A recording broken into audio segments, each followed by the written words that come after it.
नमस्कार, ये आकाशवाणी चंडीगढ़ है। अब आप प्रतीका से प्रादेशिक समाचार सुनिए। पहले इस बुलेटिन के मुख्य समाचार। हरियाणा के मुख्यमंत्री नायब सिंह ने सिरसा में लगभग 78 करोड़ रुपए से अधिक की 13 परियोजनाओं का उद्घाटन व शिलान्यास किया। राज्यसभा अनिश्चितकाल के लिए स्थगित हुई। संसदीय कार्य मंत्री किरण रिजिजू ने दोनों सदनों में प्रधानमंत्री के भाषण के दौरान विपक्ष के आचरण की निंदा की। हरियाणा खेल विश्वविद्यालय का नाम विश्वविद्यालय अनुदान आयोग की डिफाल्टर सूची से हटाकर पुनः मान्यता प्राप्त सूची में शामिल किया गया। केंद्रीय कृषि एवं किसान कल्याण मंत्रालय द्वारा कृषि से संबंधित व्यापार के लिए 25 लाख रुपए तक अनुदान राशि दी जाएगी। और कुरुक्षेत्र विश्वविद्यालय के संकाय सदस्य, शिक्षक, गैर शिक्षक कर्मचारी व विद्यार्थी एक साल में 75,000 पेड़ लगाकर पर्यावरण संरक्षण में योगदान देंगे। अब समाचार विस्तार से। हरियाणा के मुख्यमंत्री नायब सिंह ने आज सिरसा में लगभग 78 करोड़ रुपए से अधिक राशि की 13 परियोजनाओं का उद्घाटन व शिलान्यास किया। इस दौरान बिजली मंत्री रणजीत सिंह, वरिष्ठ बीजेपी नेता गोविंद कांडा, पूर्व सांसद डॉ अशोक तंवर और सुनीता दुग्गल भी उपस्थित रहे। मुख्यमंत्री ने हरियाणा राज्य कृषि विपणन बोर्ड की 5 परियोजनाओं का उद्घाटन किया। इनमें गांव शेरपुरा में बना खरीद केंद्र, गांव पन्नीवाला रल्दू से पन्ना खोखर तक बनी सड़क और गांव सुखेरा खेड़ा से आशा खेड़ा ताल तक बनी सड़क शामिल है। इसके अलावा इनमें गांव नौरंग से असीर तक तथा गांव मलिकपुरा से झंडावाला जाटा होते हुए रामपुरा बिश्नोइया तक बनी सड़कें भी शामिल हैं। इसी प्रकार मुख्यमंत्री ने 8 परियोजनाओं का शिलान्यास भी किया। इनमें गोरीवाला के लंबी में 24 करोड़ रुपए की लागत से बनने वाला राजकीय महाविद्यालय, जिले में 14 करोड़ 43 लाख रुपए की लागत से बनने वाला उप स्वास्थ्य केंद्र, जन स्वास्थ्य विभाग की यूनिट, सब्जी मंडी, अनाज मंडी तथा लक्कड़ मंडी का विस्तारीकरण, गांव दोतड़ का खरीद केंद्र, गांव कमाल में 2 करोड़ 19 लाख रुपए से अधिक राशि की लागत से बनने वाला खरीद केंद्र, गांव गीदड़ खेड़ा से गंगा होते हुए गोदिया तक बनने वाली संपर्क सड़क शामिल है। इस अवसर पर कालावाली विधानसभा से राजेंद्र सिंह देसू जोधा भारतीय जनता पार्टी में शामिल हुए। मुख्यमंत्री नायब सिंह ने कहा कि राजेंद्र देसू जोधा को पार्टी में पूरा मान सम्मान दिया जाएगा। राज्यसभा अनिश्चितकाल के लिए स्थगित हो गई है। दोनों सदनों की संयुक्त बैठक में राष्ट्रपति द्रौपदी मुर्मू के अभिभाषण पर धन्यवाद प्रस्ताव के बाद सभापति जगदीप धनखड़ ने इसकी घोषणा की। संसदीय कार्य मंत्री किरण रिजिजू ने संसद के दोनों सदनों में प्रधानमंत्री नरेंद्र मोदी के भाषण के दौरान विपक्ष के आचरण की आलोचना की है। संसद सत्र की समाप्ति के बाद मीडिया को संबोधित करते हुए श्री रिजिजू ने कहा कि सदन के नियमों और प्रक्रिया का पालन करना प्रत्येक सांसद की जिम्मेदारी है। हरियाणा खेल विश्वविद्यालय के कुलपति अशोक कुमार ने कहा कि हरियाणा खेल विश्वविद्यालय का नाम विश्वविद्यालय अनुदान आयोग यूजीसी की मान्यता प्राप्त सूची में पुनः शामिल करते हुए इसे डिफाल्टर सूची से हटा दिया गया है। कुलपति ने कहा कि एक नए संस्थान के रूप में कुछ प्रशासनिक प्रक्रियाओं में समय लगता है, जिसमें लोकपाल की नियुक्ति भी शामिल थी। इस देरी के कारण विश्वविद्यालय को अस्थायी रूप से यूजीसी की डिफाल्टर सूची में रखा गया। श्री अशोक कुमार आज सोनीपत के राई स्थित विश्वविद्यालय परिसर में पत्रकार वार्ता को संबोधित कर रहे थे। उन्होंने कहा कि दुर्भाग्यवश कुछ लोगों ने सोशल मीडिया पर तथ्यों को गलत तरीके से प्रस्तुत कर इस स्थिति का फायदा उठाया, जिससे हरियाणा की पहली सरकारी खेल विश्वविद्यालय की छवि को नुकसान पहुंचाने का प्रयास किया गया। उन्होंने स्पष्ट किया कि सोशल मीडिया पर किए जा रहे ये दावे निराधार थे और केवल संस्थान की छवि को धूमिल करने के उद्देश्य से किए गए थे। प्रादेशिक समाचार आकाशवाणी चंडीगढ़ से प्रसारित किए जा रहे हैं। बाकी समाचार इस अंतराल के बाद।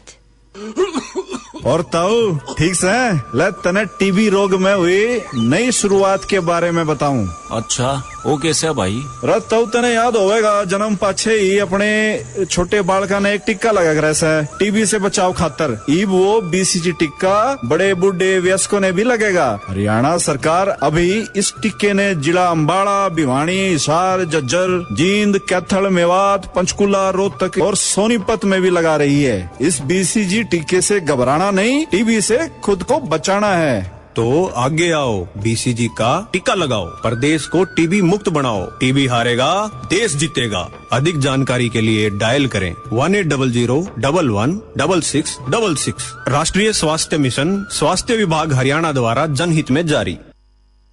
केंद्रीय कृषि एवं किसान कल्याण मंत्रालय द्वारा कृषि से संबंधित व्यापार करने के लिए 25 लाख रुपए तक की अनुदान राशि दी जाएगी। ये अनुदान राशि हिसार स्थित चौधरी चरण सिंह हरियाणा कृषि विश्वविद्यालय में केंद्रीय कृषि एवं किसान कल्याण मंत्रालय के वित्तीय सहयोग से स्थापित एग्री बिजनेस इंक्यूबेशन सेंटर के माध्यम से मुहैया करवाई जाएगी। विश्वविद्यालय के प्रवक्ता ने बताया कि इसके लिए विश्वविद्यालय की वेबसाइट पर 10 सितंबर तक ऑनलाइन आवेदन करना होगा। उन्होंने बताया कि इस एग्री बिजनेस इंक्यूबेशन सेंटर के माध्यम से युवा छात्र, किसान, महिला व उद्यमी मार्केटिंग, नेटवर्किंग, लाइसेंसिंग, ट्रेडमार्क व पेटेंट, तकनीक और वित्त पोषण से संबंधित प्रशिक्षण लेकर कृषि क्षेत्र में अपने स्टार्टअप को नया आयाम दे सकते हैं। इसके लिए छात्र कल्याण योजना, पहल व सफल नाम से 3 योजनाएं हैं।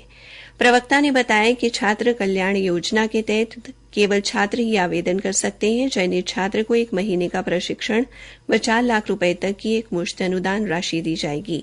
योजना के तहत चयनित उम्मीदवार को 1 महीने का प्रशिक्षण व 5 लाख रुपए की अनुदान राशि और सफल योजना के तहत चयनित उम्मीदवार को 1 महीने का प्रशिक्षण व 25 लाख रुपए की अनुदान राशि दी जाएगी।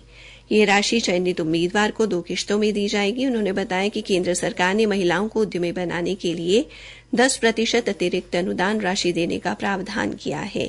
उल्लेखनीय है कि केंद्रीय कृषि एवं किसान कल्याण मंत्रालय द्वारा पिछले 5 सालों में 65 स्टार्टअप्स के लिए लगभग 7 करोड़ रुपए की राशि स्वीकृत की गई है। हरियाणा की महिला एवं बाल विकास तथा परिवहन मंत्री असीम गोयल ने कहा है कि राज्य भर की आंगनबाड़ियों के लिए चिकित्सा फर्स्ट एड किट खरीदी जाएगी ताकि किसी भी दुर्घटना के समय बच्चों का प्राथमिक उपचार आंगनबाड़ी में किया जा सके। उच्च अधिकार प्राप्त क्रय समिति ने इस प्रस्ताव को मंजूरी दे दी है। श्री गोयल ने आज चंडीगढ़ में उच्च अधिकार प्राप्त क्रय समिति की बैठक की अध्यक्षता करने के बाद ये जानकारी दी। परिवहन मंत्री असीम गोयल ने कहा कि प्रदेश के कई शहरों में इलेक्ट्रिक बसें चलाई जाएंगी। इन बसों की निगरानी व प्रबंधन के लिए इंटेलिजेंट ट्रांसपोर्ट मैनेजमेंट सिस्टम हेतु आज एक कंपनी को ठेका दिया गया है। उन्होंने कहा कि हरियाणा रोडवेज की वातानुकूलित बसों के बीमा करने, ई टिकटिंग के रोल, बसों की बैटरी, मोबाइल ऑयल समेत अन्य आवश्यक अल्पुर्जों की खरीद की निविदा को भी अंतिम रूप दिया गया। उन्होंने बताया कि बैठक में लगभग 15.5 करोड़ रुपए के सामान की खरीद के लिए मंजूरी दी गई। कुरुक्षेत्र विश्वविद्यालय के संकाय सदस्य, शिक्षक, गैर शिक्षक कर्मचारी तथा विद्यार्थी 1 साल में 75,000 पेड़ रोपित कर पर्यावरण संरक्षण में योगदान देंगे। पर्यावरण संरक्षण के इस अभियान के लिए परसों 5 जुलाई को विश्वविद्यालय परिसर में कार्यक्रम का आयोजन किया जा रहा है, जिसकी शुरुआत कुरुक्षेत्र विश्वविद्यालय के कुलपति प्रोफेसर सोमनाथ सचदेवा करेंगे। ये जानकारी लोक संपर्क विभाग के निदेशक प्रोफेसर महासिंह पुनिया ने दी। उन्होंने बताया कि कुरुक्षेत्र विश्वविद्यालय पर्यावरण संरक्षण के क्षेत्र में महत्वपूर्ण भूमिका अदा कर रहा है। इस आशय का प्रस्ताव गत 24 जून को अकादमिक परिषद की बैठक में कुलपति प्रोफेसर सोमनाथ की पहल पर पारित किया गया। बैठक में यह निर्णय भी लिया गया कि विद्यार्थी डिग्री के साथ उसके द्वारा लगाए गए पेड़ को टैग करेगा तथा इसके साथ साथ विद्यार्थी उस पेड़ की देखभाल भी करेगा। इसी कड़ी में गत दिवस हरियाणा के मुख्यमंत्री नायब सिंह, शिक्षा मंत्री सीमा त्रिखा और शहरी स्थानीय निकाय मंत्री सुभाष सुधा ने पेड़ लगाकर एक विद्यार्थी एक पौधारोपण अभियान की शुरुआत की थी। यह अभियान विश्वविद्यालय तथा संबंधित महाविद्यालयों में साल भर चलेगा। हरियाणा के मुख्यमंत्री नायब सिंह ने रोहतक के पंडित भगवत दयाल शर्मा स्वास्थ्य विज्ञान विश्वविद्यालय से संबद्ध सभी सरकारी व निजी संस्थानों की एमबीबीएस इंटर्न के लिए स्टाइफन में 43% वृद्धि को मंजूरी दी है। अब इंटर्न को 24,310 रुपए मिलेंगे। पंचकुला जिला विधिक सेवा प्राधिकरण द्वारा 5 से 7 जुलाई को पिंजौर के यादविंद्रा गार्डन में आयोजित होने वाले मैंगो मेले में विशेष कानूनी जागरूकता शिविरों का आयोजन किया जाएगा। मुख्य न्यायिक दंडाधिकारी राजेश यादव ने बताया कि इन कानूनी जागरूकता शिविरों में पैनल अधिवक्ताओं व पैरा लीगल वॉलंटियर की ड्यूटी लगाई गई है। पैनल अधिवक्ता शिविरों में लोगों को उनके अधिकारों के बारे में जानकारी देंगे। अंत में मुख्य समाचार एक बार फिर। हरियाणा के मुख्यमंत्री नायब सिंह ने सिरसा में लगभग 78 करोड़ रुपए से अधिक की 13 परियोजनाओं का उद्घाटन व शिलान्यास किया। राज्यसभा अनिश्चितकाल के लिए स्थगित हुई। संसदीय कार्य मंत्री किरण रिजिजू ने दोनों सदनों में प्रधानमंत्री के भाषण के दौरान विपक्ष के आचरण की निंदा की। इसी के साथ ये समाचार बुलेटिन समाप्त हुआ।